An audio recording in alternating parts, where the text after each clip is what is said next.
चलिए इस वक्त हम सीधा आपको लिए चलते हैं सहारनपुर। प्रशांत मेरे साथ जुड़े हुए हैं, प्रशांत गुप्ता हमारे सहयोगी सहारनपुर से। प्रशांत, सहारनपुर से शुरुआत हो रही है इस परिवर्तन यात्रा की, इसकी कोई खास वजह है और क्या स्ट्रेटेजी बीजेपी की इस यात्रा को लेकर?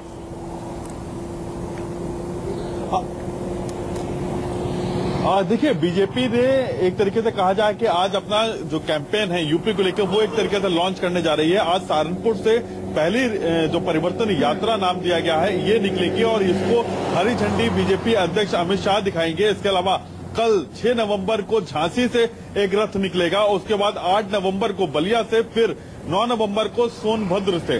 तो यूपी के जो चारों दिशाएं हैं उसको कवर करने की कोशिश की गई है, जिससे जो परिवर्तन यात्रा जो रथ है उसमें ये पूरे तमाम लोगों को अपना एक संदेश देने की कोशिश की गई है कि पिछले समाजवादी पार्टी के कार्यकाल के दौरान में किस तरीके का गुंडाराज बढ़ा, किस तरह से भ्रष्टाचार हुआ और पिछले 17 साल में जब से बीजेपी बाहर है प्रदेश से तब से स्थिति कितनी बदतर हो गई है और बीजेपी के कार्यकाल में जब से मोदी सरकार बनी है केंद्र में तो क्या क्या काम हुए हैं। तो बीजेपी अपनी विरोधियों पे एक तरीके से कहा जाए कि निशाना साधने के साथ साथ अपने कामकाज को भी इस रथ यात्रा के जरिए दिखाएगी और इसको एक तरीके से कहा जाए कि इसमें, और खास बात मैं आपको बताना चाहूंगा कि इसमें 6 नेताओं को खास तौर से तवज्जो दी जा रही है। इस पूरे यात्रा में इस रथ पे 6 लोगों की तस्वीरें लगेंगी, जिसमें राजनाथ सिंह, कलराज मिश्रा, केशव प्रसाद मौर्य और उमा भारती, अमित शाह और मोदी ब्रांड एम्बेसडर के तौर पर रहेंगे। लेकिन जातीय समीकरण को साधने के लिए, ठाकुर को साधने के लिए राजनाथ सिंह,